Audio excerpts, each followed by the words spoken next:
What's up everybody, welcome to another video. In today's video, I'll be showing you how to get a spring lock suit safely on, how to actually wind up a spring lock suit.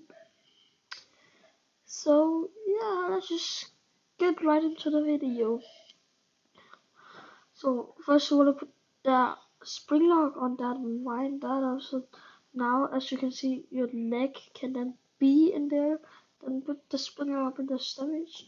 As you can see now that you can have your leg in there, then put the leg on, then open the stomach, wind that up.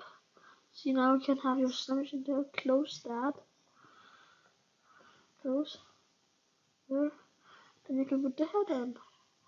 Then there you have a fully made spring lock suit, and you can wear it as safely as you wish. And yeah, like it's kind of like the same with like the Fredbear suit. Just wind that up. Take when you're done that, take that out there. Put down, open that, wind down, put the head on there. So that's actually how easy it is. Like it's actually not that hard. Definitely more easier than I thought, but that was the end for the video. Hope you guys liked the video. Make sure to like, subscribe, and I'll see you guys in the next video. See ya.